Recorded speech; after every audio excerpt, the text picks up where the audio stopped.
Hello tout le monde. Aujourd'hui je vous présente Cranach, un cheval d'Yves Dufresne qui a fait du 3 étoiles. Et ça va être un bon maître d'école pour nous montrer comment faire tous les abords de ce cross. On distingue principalement 3 catégories d'obstacles. Ils demandent tous beaucoup d'impulsion sur le cross, mais ils ont d'autres caractéristiques différentes. Tout d'abord, on a les obstacles qui privilégient l'équilibre, comme les contre-hauts, les contrebas, ou les obstacles panoramiques, c'est-à-dire quand la réception de l'obstacle est plus basse que l'appel, et les guets. Deuxième catégorie d'obstacles, ceux qui demandent plus d'impulsion, comme les obstacles de volée.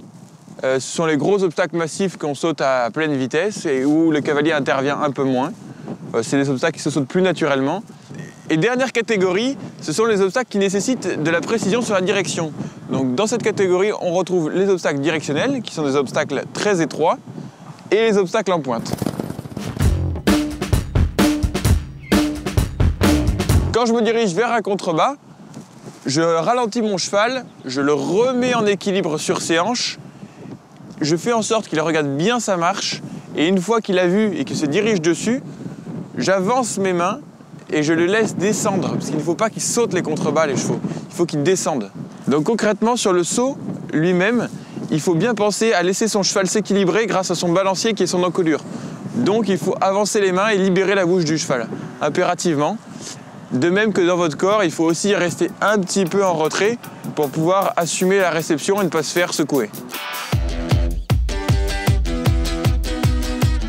Pour le guet, souvent, on peut aussi rentrer par un contrebas. Donc on associe cette technique du contrebas au fait qu'il y a un guet derrière. C'est-à-dire que le guet va avoir une influence sur le cheval, ça va le faire regarder fortement son lot et le cheval va se reculer. Il faut faire attention à ce que le cheval soit quand même devant la jambe de son cavalier. Même s'il est rassemblé et ralenti, il faut qu'il reste devant la jambe de son cavalier pour pas qu'il ne s'arrête et que le cavalier passe par-dessus bord.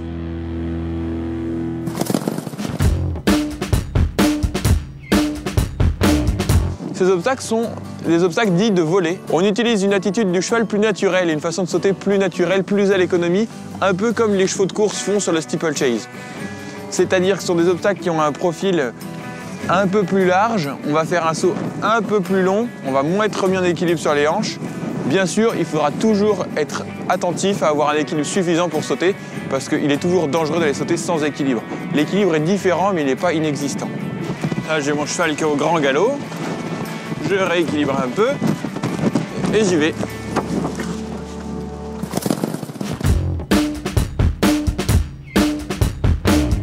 C'est des obstacles qui ne sont pas très clairs pour les chevaux.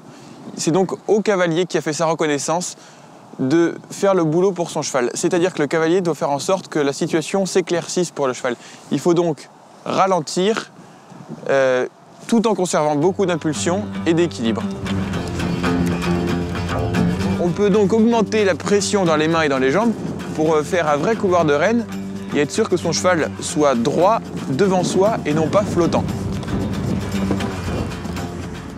Après avoir sauté ce petit obstacle étroit, maintenant on va vraiment s'occuper de la direction avec des directionnels, des pointes et des sauts en biais. Allez, c'est parti!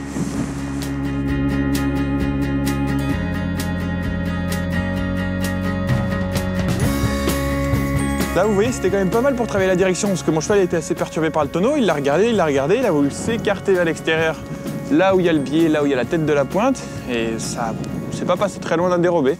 Donc je vais le refaire pour lui montrer, le rassurer, lui expliquer qu'il n'y a pas de raison de s'inquiéter, mais le tonneau est exactement là pour jouer ce rôle. Donc, bon travail, on recommence. Donc pour sauter ces obstacles, il faut vraiment un cheval qui soit rassemblé, pas comme en dressage, mais dans un certain rassemblé, pour avoir le temps, l'équilibre et la concentration d'aller sauter cet obstacle. Parce qu'il faut que le cheval comprenne, il n'a pas fait la reconnaissance comme nous, et qu'ensuite il accepte d'y aller, et qu'il ait les possibilités d'y aller de par son équilibre, son impulsion et la tension dans ses rênes. Moi personnellement, j'accroche un peu fort mes chevaux sur tous les obstacles, comme ça, pas de refus. Et pour ce qui est des directionnels et des pointes, à ce moment-là, je verrouille toutes les portes. Donc je serre fort les doigts et les jambes et je m'assure que mon cheval n'a pas d'autre choix et est complètement sur des rails avant d'aller sur son directionnel. Là, vous voyez, on a une combinaison intéressante parce que comme je vous l'ai dit, je me suis occupé de l'équilibre à l'entrée. Ensuite, j'ai fait impulsion pour arriver sur ma marche, impulsion pour aller sauter mon tronc et direction parce qu'on voit qu'il est assez étroit le tronc. Ensuite, je me suis aussi équipé de l'équilibre à nouveau puisqu'il y a une réception panoramique, et je me suis redressé, j'ai avancé mes mains, j'ai libéré l'encolure du cheval. Donc là, j'ai tout travaillé sur une combinaison. Donc ça, c'est une combinaison assez intéressante, et assez difficile et très bien faite. C'est bien, cranage, très bien, bon boulot. Bon, vous voyez, ces profils d'obstacles, plus vous pratiquez, plus ça ira. Des fois, on accroche un obstacle, on manque de tomber, des fois le cheval a peur et freine, il passe vraiment derrière la jambe et il faut ravancer alors que c'est un obstacle qui nécessitait de l'équilibre. Donc c'est tout un peu contradictoire, il faut s'adapter. N'oubliez pas ça. Bon, maintenant, je vous laisse vous entraîner. À bientôt.